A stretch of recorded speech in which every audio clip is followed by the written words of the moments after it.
안녕하세요. 마이크 가리지 말고. 안녕하세요. 김창수입니다. 오늘은 글렌립의 지금 13병입니다. 글렌립의 13개를 갖고 글렌리벳에 대해서 조금 말씀을 드리려고 합니다. 글렌리벳은 제가 전에 영상 2개로 해서 글렌리벳이 스카치 위스키의 역사를 어떻게 바꿨는지 아주 자세하게 설명한 영상이 2개 있습니다. 그래서 글렌리벳에 대한 거는 그거를 참조해 주시고, 오늘은 제품 위주로 한번 설명을 드릴게요. 가끔씩 이제 제가 그때 글렌리벳 글을 올렸을 때도 글렌리벳 이런 위스키에 대한 뭐 질문 이런 걸 많이 해주셨기 때문에, 오늘은 요 많은 글렌리벳이 어떤지, 혹은 뭐 맛이 괜찮은지, 혹은 어디서 살 수 있는지, 뭐 어떤 시리즈인지 이런 거 위주로 한번 설명을 드려볼게요. 한번 이쪽으로 한번 먼저 한번 봐주세요. 네, 여기서 한번 쭉 한번 훑어주세요. 이쪽으로 해서 옆으로 총 오피셜 12종과 독립병입 한 종이 나와 있습니다. 네, 그래서 이 오피셜들 중에 한 반 이상은 뭐 국내에서 구할 수도 있고 혹은 면세점에서 구할 수도 있는 제품들이에요. 그래서 여러분들도 사실 뭐 그렇게 어렵지 않게 구할 수 있는 제품들입니다. 근데 다만 이제 시대가 변하면서 좀 구하기 어려웠던 것들, 그리고 뭐 옛날에 나왔다가 없어진 것들, 그런 제품들이 좀 섞여 있습니다. 그래서 여러분들 혹시 집에 보면 뭐 이런 거 한 병쯤은 갖고 계실 거라고 생각을 합니다. 먼저 국내 시장 기준으로 말씀드릴게요. 국내에서는 요 12년이 나오고 있고, 그리고 15년, 그리고 18년, 그리고 이런 나두라 시리즈가 지금 현재 국내에 수입되고 판매되고 있습니다. 그래서 여러분들 바에서도 쉽게 볼 수 있는 제품들이고요. 그 외에 이제 요 큰 녀석, 요 제품은 면세점 한정판입니다. 여러분이 인천공항이나 뭐 지금은 어렵지만 면세점 나갈 수 있을 때 보실 수 있었던 제품이 바로 이 글렌립의 1리터짜리 마스터 디스틸러스 리저브. 요게 이제 여러분들이 면세점에서 볼 수 있는 가장 흔한 제품이고요.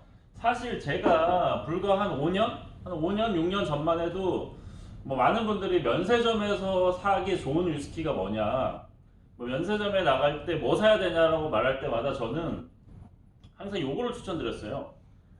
요 글렌립의 18년. 요게 옛날에 면세점에서 뭐 기내 면세점에서도 있었고, 뭐 일반 면세점에서도 있었고, 거의 한 8만 원? 뭐 8만 원대에 살 수 있을 정도로 굉장히 가성비 좋은 위스키였는데, 지금은 면세점에서 빠졌고요. 면세점에 빠지고 요 제품으로, 아까 설명드린 요 제품으로 이제 대체가 되었습니다. 사실 이게 가성비가 참 좋고 맛도 좋은 게 글렌립의 18년인데, 요새는 28년도 좀 바뀌어서 원래는 43도였는데 40도로 좀 바뀌어서 좀 안타까운 부분이 있죠. 그래도 글렌리벳 같은 경우는 뭐 스카치 위스키로 해서 글렌피딕, 맥켈란과 더불어서 거의 가장 유명하고 가장 많이 팔리는 브랜드이기 때문에 그래도 구하기는 어렵지 않은 제품인 것 같습니다. 근데 이 12년도 여러 종류가 있습니다. 그래서 요거 제품 같은 경우는 우리나라 말고 다른 나라에 나갔던 12년이고요. 그리고 요 12년, 요거를 전에 어떤 분이 좀 질문을 주셨어요. 12년 퍼스필 에디션인데, 요것도 뭐 면세점에도 들어간 적 있고 다른 나라에서도 좀 판매됐던 좀 특별한 버전의 글렌립의 12년이라고 보시면 되고, 이건 퍼스필 아메리칸 오크에서 숙성이 되어서 맛이 확실히 일반 12년보다 훨씬 개성이 강하고 좋습니다.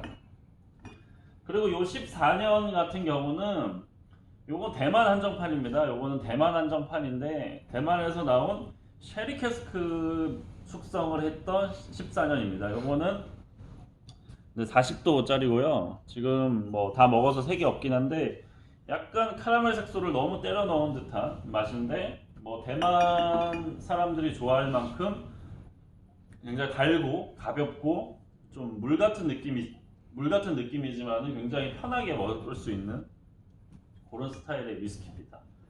그리고 15년, 요거는 좀 리뉴얼 됐습니다. 지금 다른 거는 조금 디자인이 살짝 다르죠. 구형이죠. 근데 얘는 최근에 나온 국내에도 수입이 되는 글렌리벳 15년이고요. 이건 프렌치 오크 리저브라고, 저도 글렌리벳 중에서는 15년을 굉장히 좋아하는데 요 프렌치 오크 리저브 15년이 굉장히 캐스크 느낌도 진하고 맛이 아주 좋은 위스키입니다. 요거는 국내에도 들어오니까 좀 맛보고 싶으신 분들은 요 15년이 굉장히 좋을 것 같고요.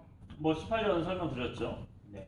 그 다음에가 이제 나두라입니다. 글렌리벳 나두라도 한 파트로 정해서 좀 리뷰를 드려야 될 정도로 굉장히 많은 얘기가 있는 건데, 글렌리벳 나두라에는 총 3종류가 있어요.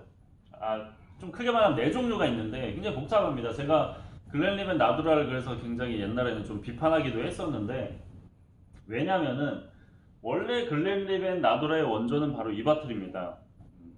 16년 숙성의 캐스크 스트렝스, 이게 바로 글렌리벳 나두라 위스키입니다. 나두라라는 자체가 내추럴이라는 뜻입니다. 그래서 뭐 물도 섞지 않고 뭐 그런 아주 자연 원래 상태의 위스키를 뜻하는 뜻이라서 16년 숙성의 캐스크 스트렝스인데, 그 뒤에 이 나두라가 단종이 됐어요. 이 위스키는 국내에서도 보시면 알겠지만 국내에 수입된 적도 있어요. 국내에도 수입이 됐었고 굉장히 평가 좋은 맛있는 위스키인데, 이게 단종이 되면서 어떻게 바뀌었냐,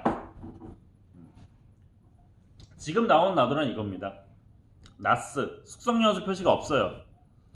물론 퍼스필 셀렉션이라고 해서 굉장히 좋은 퍼스필 캐스크를 쓰고 있는 건 맞아요. 근데 숙성 연수가 표시가 없어지고 도수도 좀 높아진 걸로 봐서는 16년보다는 굉장히 저숙성의 캐스크 스트렝스 글렌리벳이 바로 요 나두라입니다. 요거는 국내에서도 수입이 되는 거기 때문에 여러분들도 원하시면 맛을 볼 수가 있습니다. 근데 애매하게 이런 과도기적인 면세점 나두라가 있습니다. 이 글렌리벳은 참 아쉬운 게 이런 너무 좀 잘 되면 너무 남발하는데, 얘는 보시면 아시겠지만 48도 나두라입니다. 나두라가 이제 얘가 원래 나두라는 이제 보통 아메리칸 오크 캐스크 중심이었는데, 얘가 단종되면서 아메리칸 오크와 유러피안 오크, 그러니까 뭐 버번 캐스크랑 쉐리 캐스크로 두 개로 나눴어요. 그래서 지금은 말씀드린 대로 나스의 버번 나두라, 쉐리 나두라가 있는데, 이 옛날에 면세점 버전으로 48도짜리 나두라가 있습니다. 16년에 48도도 있어요. 네. 요거는 여러분들이 혹시 지금은 보이실지 모르겠는데 속으면 안 돼요. 저도 그렇고 많은 분들이 이거 나두라네 하고 샀다가 나중에 보니까 도수가 48도야. 이런 경우가 굉장히 많았습니다. 저도 옛날에 속은 적이 있고, 그렇기 때문에 나두라라고 해서 무조건 CS가 아니기 때문에 이런 48도짜리 면세점 나두라는 주의를 해야 됩니다. 네. 그리고 사실 나두라가 이런 내추럴 느낌인데 이렇게 물 타가지고 48도로 만든 거는 조금 좀 상도덕이 좀 어긋나는 행위 같습니다. 근데 맛은 좋습니다. 맛은 둘 다 이제 퍼스필, 버번 캐스크는 퍼스필이죠. 그러다 보니까 특히 맛이 좋고요. 이 올로로스 쉐리 매처 나두라도 48도지만은 맛이 굉장히 좋습니다. 그래서 사실 이거 도수는 확인만 하고 사시면 되는데 맛은 좋기 때문에 혹시 뭐 면세점이나 이런 데 보이시면 구매하시는 것도 괜찮습니다. 그리고 마지막으로 요거는 대만 한정판입니다. 여기 보시면은 타이완 익스클루시브라고 써있고, 뭐 나뭇잎 같아 보이지만 이게 대만 섬이죠. 대만 섬이고, 이 글렌리벳이 뭐 다른 위스키도 그래요. 대만이 워낙 싱글 몰트 위스키 시장이 크다 보니까 요런 대만 전용 한정판이 굉장히 많이 나옵니다. 얘는 13년 숙성의 캐스크 스트렝스고요. 그리고 쉐리 캐스크에 숙성된 13년 캐스크 스트렝스입니다. 대만 한정판이고 대만에서만 볼 수 있는 제품입니다. 이 제품은 뭐 여러분들도 워낙 아시는 분들은 많이 아실 것 같아요. 뭐 쉐리 캐스크 좋아하고 이런 진한 캐스크 스트렝스 위스키 좋아하시는 분들은 굉장히 선호할 만한 위스키고요. 요거 같은 경우는 굉장히 달아요. 막 딸기잼 같은 느낌이, 마치 이런 색깔처럼 딸기잼 같이 아주 달고 찐득한 타입의 글렌리벳이기 때문에 요것도 여러분들이 굉장히 좋아할 만한 맛입니다. 그리고 마지막으로 얘는 똑같이 글렌리벳인데 독립병입니다. 요거는 시그너터리에서 나오는 독립병입이고요. 얘는 똑같이 13년 숙성인데 퍼스트필 쉐리 벗에서 숙성된 13년이고 싱글 캐스크입니다. 638병 출시가 됐는데 이런 식으로 글렌리벳도 독립병입이 제법 많이 있어요. 그래서 글렌리벳 독립병입도 품질이 굉장히 괜찮기 때문에 혹시 독립병입에서도 글렌리벳 보셔도 충분히 사셔도 그렇게 실망스럽지는 않을 것 같습니다. 자, 글렌리벳을 한번 훑어봤습니다. 이렇게 많은 종류의 글렌리벳을 시음을 했어요. 제가 방금 했는데 뭐 물론 시음하기 전에도 대부분 다 먹어본 것들이에요. 먹어본 것들인데 저는 글렌리벳을 뭐 좋아하는 편입니다.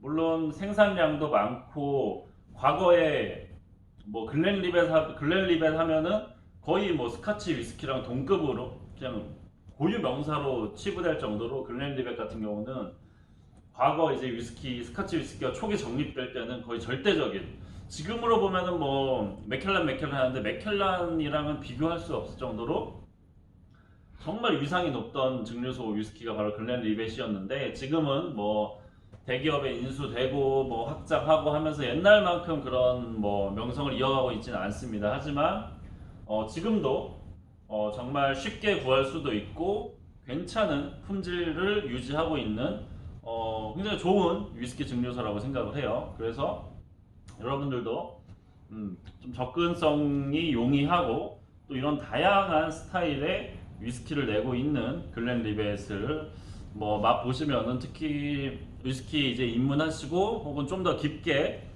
접근하시고 좀 다가가고 싶으신 분들은 글렌리벳을 좀 이렇게 여러 종류 마셔보는 것도 굉장히 위스키에 이해하는 데 도움이 될 것 같습니다. 네. 또 이 글렌리벳 같은 경우는 지금 보시면 아시겠지만 이런 뭐 퍼스빌 에디션, 뭐 프렌치 오크 리저브, 뭐 올로로소, 뭐 퍼스빌 셀렉션, 뭐 쉐리 캐스크 이런 식으로 오피셜임에도 캐스크 정보를 비교적 뚜렷하게 밝히는 시리즈들이 굉장히 많습니다. 그래서 위스키 공부하는 데도 굉장히 도움이 되는 위스키이기 때문에 글렌리벳 위스키를 마셔보시면 좀 공부에도 많이 도움이 되고 맛있게 드실 수 있는 위스키가 아닐까 싶습니다. 자, 그럼 오늘 빠르게 글렌리벳에 대한 얘기를 좀 했습니다. 좀 제가 좀 너무 빠르게 하고 제품 위주로 설명을 들었는데 이제 영상 마지막에 여기 두 개 글렌리벳의 역사에 대한 얘기를 좀 띄워 놓을게요. 그러니까 그거를 참고하시면 되고, 저는 김창수 위스키였고 오늘 영상은 여기까지 하도록 하겠습니다. 그럼 시청해주셔서 감사합니다. 끝입니다. 끝!